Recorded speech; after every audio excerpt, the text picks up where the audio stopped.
أعوذ بالله من الشيطان الرجيم بسم الله الرحمن الرحيم اللہ تبارک و تعالی فرماتے ہیں وَحِلَّ لَكُمْ لَيْلَةُ الصِّيَامِ الرَّفَثُ إِلَى نِسَائِكُمْ، تمہارے لیے رمضان کی راتوں میں بیویوں کے ساتھ مشغول رہنا حلال کیا گیا ہے۔ ہن لباس لکم وانتم لباس لہن،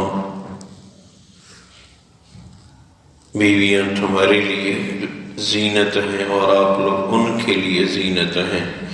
علم اللہ انکم کنتم تختانون انفسکم، اللہ جانتے ہیں کہ آپ لوگوں سے خیانت ہو گئی اپنی ذات کے اعتبار سے، فتاب علیکم، اللہ نے تمہاری توبہ قبول فرمائی، وعفا عنکم، پھر تمہیں معاف کیا، فالآن باشروہن، ابھی رمضان المبارک میں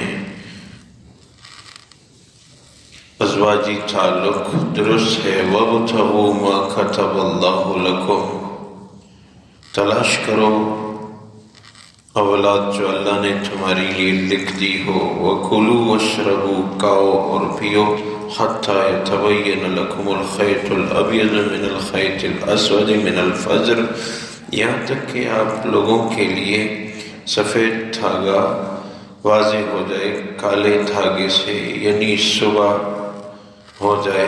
ثُمَّ أَتِمُّوا الصِّيَامَ إِلَى اللَّيْلِ، پھر آپ لوگ رات تک روزہ مکمل کرو، یعنی شام تک۔ وَلَا تُبَاشِرُوهُنَّ وَأَنْتُمْ عَاكِفُونَ فِي الْمَسَاجِدِ، مباشرت کی اجازت بیویوں کے ساتھ اس وقت نہیں ہے جب آپ لوگ مساجد میں اعتکاف کر رہے ہوں۔ تِلْكَ حُدُودُ اللَّهِ فَلَا تَقْرَبُوهَا، یہ اللہ کے حدود ہیں، ان کو توڑنے کی نیت سے ان کے قریب نہ جانا۔ كَذَلِكَ يُبَيِّنُ اللَّهُ آيَاتِهِ لِلنَّاسِ لَعَلَّهُمْ يَتَّقُونَ، اسی طرح اللہ تبارک و تعالی اپنی نشانیاں لوگوں کے لیے بیان فرماتے ہیں تاکہ لوگ متقی بن جائیں۔ وَلَا تَأْكُلُوا أَمْوَالَكُمْ بَيْنَكُمْ بِالْبَاطِلِ، باطل طریقے سے آپس میں ایک دوسرے کے مال مت کھاؤ۔ وَتُدْلُوا بِهَا إِلَى الْحُكَامِ، اور نہ مال کے مسائل حکام کے پاس لے جایا کرو۔ لِتَأْكُلُوا فَرِيقًا مِّنْ أَمْوَالِ النَّاسِ بِالْإِثْمِ وَأَنْتُمْ تَعْلَمُونَ، اس نیت سے کہ تم جانتے ہوئے دوسرے لوگوں کے اموال کو گناہ کے راستے سے کھا لیں۔ اللہ تبارک و تعالی ان آیات مبارکہ میں رمضان المبارک کے حدود بیان فرما رہے ہیں اور مال کے حدود۔ ابتدائی اسلام میں جیسے شام ہوتے ہی افطار کر کے جب تک آدمی جاگا رہتا تھا کھانے پینے کی اجازت تھی، تو ہم بستری کی بھی اجازت تھی۔ جیسے کوئی سو گیا، سو کے اٹھنے کے بعد جیسے کھانے پینے کی اجازت نہیں تھی اگلے شام تک، اسی طرح ہم بستری کی بھی اجازت نہیں تھی۔ روایت میں کہ ایک صحابی تشریف لائے تو عشاء کے بعد دیر سے آ کے ہم بستری کا ارادہ کیا تو بیوی کہنے لگی کہ میں تو سو گئی تھی۔ اس نے کہا نہیں، آپ ویسے کہہ رہی، آپ سوئی ہوئی نہیں ہوگی۔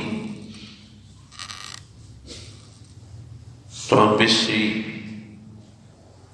کر کے اس کے متعلق یہ آیت آئی اور تذکرہ فرمایا کہ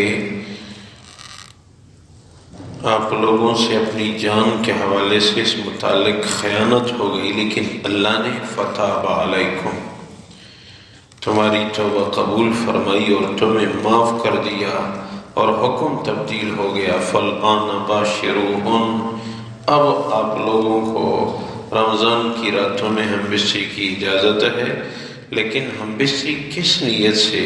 وابتغوا ما كتب اللہ لکم، اللہ نے جو اولاد تمہارے لیے لکھ دی ہے اس کی نیت سے۔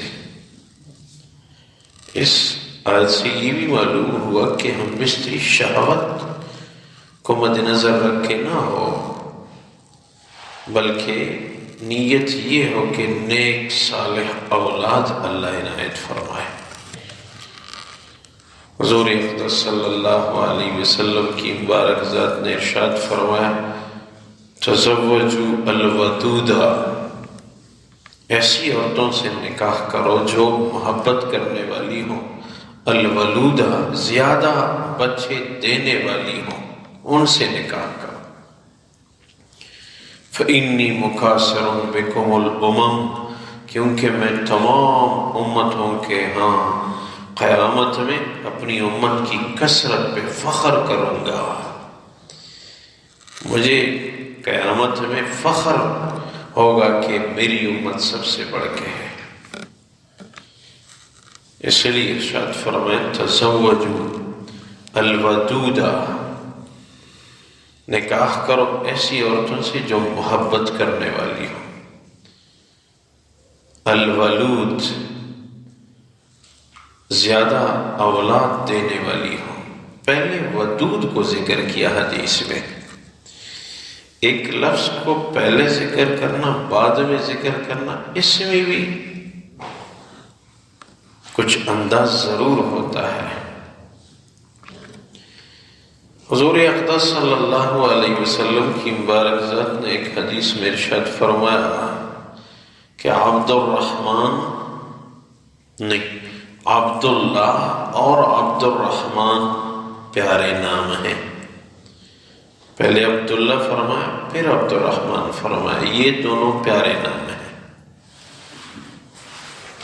ہمارے ایک ساتھی کہنے لگے کہ میرے علم کے مطابق میں نے صحابہ کرام کے اسماء میں تحقیق کی تو مجھے 336 عبداللہ صرف صحابہ کرام میں ملے۔ عبد الرحمن بھی ہیں لیکن عبداللہ زیادہ ہیں۔ یہ کیوں؟ حضور نے تو دونوں کا فرمایا تھا، دونوں پیارے نام ہیں، لیکن حضور نے پہلے فرمایا عبداللہ پھر فرمایا عبد الرحمن، یہ دونوں پیارے نام ہیں۔ تو صحابہ کرام تو ایک ایک نقطے میں غور کرتے تھے، حضور نے پہلے عبداللہ فرمایا ہے تو حضور نے بھی یہاں تزوجوا الودودہ، ایسی عورتوں سے نکاح کرو جو با محبت ہو، ان کی طبیعت میں محبت ہو، ایسی عورتوں سے نکاح کرو۔ اور اس کے بعد پھر فرمایا الولودہ، زیادہ اولاد دینے والی ہو۔ فإنی مکاثر بکم الامم، کیونکہ میں تمہاری کثرت پہ فخر کروں گا قیامت میں۔ تو اولاد کی نیت سے ان آیات سے یہ بھی معلوم ہو رہا ہے کہ ہم بسنی میں نیت اولاد کی ہو، کیونکہ اولاد بھی انسان کے لیے سہارا ہوتا ہے، دنیا میں بھی اور آخرت میں بھی۔ اور پھر نیک اولاد کی نیت، اور پھر اولاد کا اچھا نام، عقیقہ کا مزاج بھی بنا لیا کرو۔ عقیقہ عق سے ہے، عق کا معنی ہے نجات پانا۔ جس بچے کا عقیقہ کیا جائے وہ بیماریوں سے، مصیبتوں سے نجات پا لیتا ہے۔ ہمارے ایک ساتھی کی گھر والی تھی، ان کا آپریشن ہوا، بچہ پیدا ہو گیا تو 3 دن تک تقریباً اسپتال میں رہا، پھر آ کے کہنے لگا کہ عقیقہ میں نے کرنا ہے، کب کروں، کس دن کروں؟ تو 7ویں دن کرو۔ تو کہنے لگے ہمارے مذہب کے ایک ایک حکم پہ قربان ہو جاؤ، یہ ان کے الفاظ تھے، اسلام کے ایک ایک حکم پہ قربان ہو جاؤں۔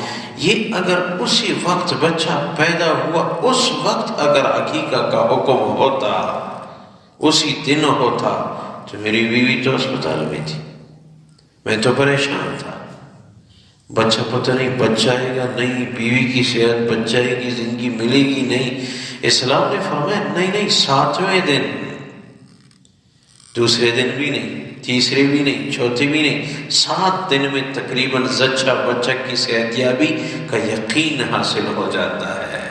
اب آپ کو خوشی مل گئی ہے، اب آپ کیا کرو، عقیقہ کرو۔ تو یہ ان کے الفاظ تھے کہ اسلام کے ایک ایک حکم پہ قربان ہو جاؤ۔ کیا حکمت رکھی ہے؟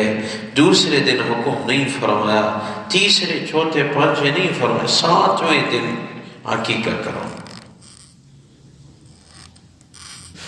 ہمارا مذہب مبارک مذہب، اب تو پوری دنیا کے لوگ اسلام میں آ رہے ہیں۔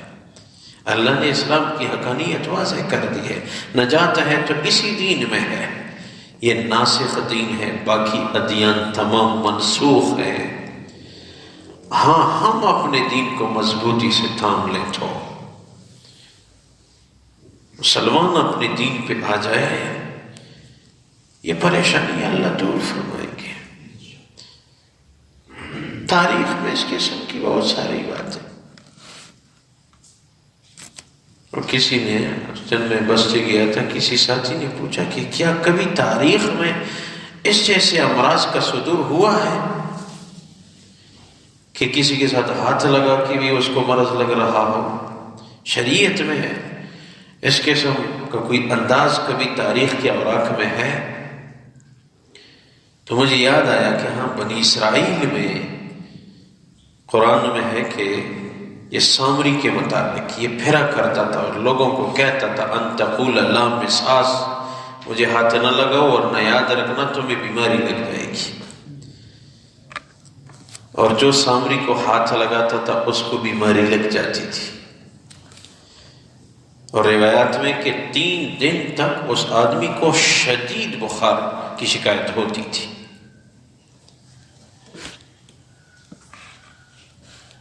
کیونکہ انہوں نے سامری، اور دوسری روایت میں کہ اس کی مکمل جماعت کو یہ مرض لگ گیا تھا، سامری اور اس کی جماعت نے جو وہ بچڑے کی عبادت کی تھی تو اس جرم میں ان کو یہ مرض ہو گیا تھا، اور متعدی مرض تھا، دوسروں کو بھی وہ مرض نقل ہوتا تھا، اور 3 دن تک شدید تکلیف رہتی تھی۔ سفید ریش تھا جس نے مجھ سے پوچھا، میں نے کہا یہ تو ہے، کہنے لگا اچھا پھر تو یہ پہلے سے یہ بات ہے، سامری کے متعلق یہ روایت ہے۔ سامری پھر وہ مسقط کے شہر سلالہ میں دفن ہے، ان کے متعلق یہ ہے کہ یہ اس کے ہاں ہوا تھا۔ تو بہرحال اعمال کا سہارا کبھی نہ چھوڑنا، اللہ کی طرف متوجہ رہنا۔ جب اللہ کی طرف مسلمان کی توجہ ہوگی تو اللہ کی توجہ بھی مسلمان کی طرف ہوگی۔ اللہ کی حدیث قدسی میں کیا ہے؟ اگر آپ لوگ ایک بالش میرے قریب آئے تو میں ایک باغ قریب آتا ہوں، اگر آپ لوگ قدم اٹھا کے ہیں تو میں دوڑ کے آتا ہوں۔ کیا شان ہے اللہ کی توجہ، اللہ کی طرف اپنی خطاؤں پہ نگاہ ہو اور اعمال صالحہ کی طرف توجہ ہو۔ اور اگر کوئی مسلمان اس مرض سے انتقال بھی کر گئے، یاد رکھنا ہو سکتا ہے، کیونکہ دنیا ہے یہ تو ایک ساتھی نے اس دن کہا یہ تو دینی لوگوں کو تو یہ مرض نہیں لگنا چاہیے تھا، دینی لوگوں کو تو عام لوگوں کے مقابلے میں الحمدللہ کم لگ رہا ہے، لیکن اگر لگ بھی گیا تو اس سے کوئی اس کے دین کا باطل ہونا تو ثابت نہیں ہو رہا۔ ہمارے نبی پہ جادو نہیں ہوا تھا تو پھر کیا اس کی رسالت منسوخ ہو گئی؟ کیا وہ پھر نبی نہیں رہا؟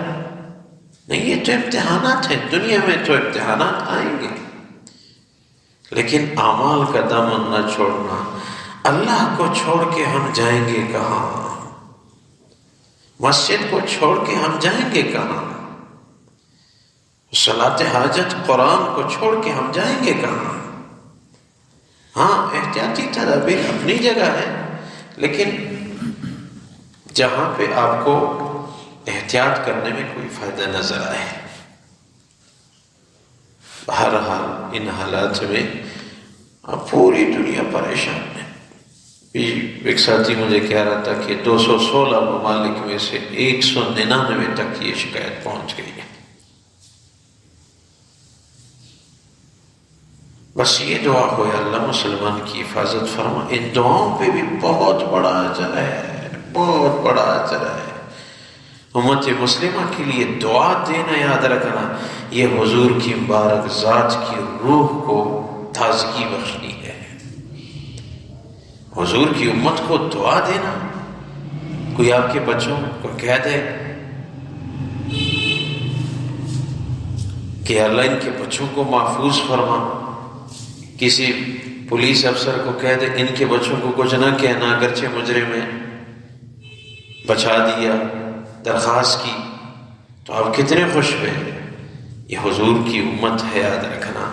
دیکھیے یہ دعا دینا، آج کی دعا یاد رکھنا، میں سمجھتا ہوں باقی ایام، باقی مہینوں کی دعاؤں سے اس کا نظام الگ ہے۔ آج کل کی دعا کا نظام الگ ہے۔ دعاؤں میں مشغول رہو، تہجد لازمی، ایک گھروں میں ایک ماحول بناؤ۔ جب تک یہ مرض ہوگا ویسے بھی تہجد برکت والی چیز، ہم تہجد پڑھتے رہیں گے۔ ماحول بناؤ، اللہ سے مانگو، تب انشاءاللہ اللہ کرم فرمائیں گے، اور کہیں سے نہیں ہوتا۔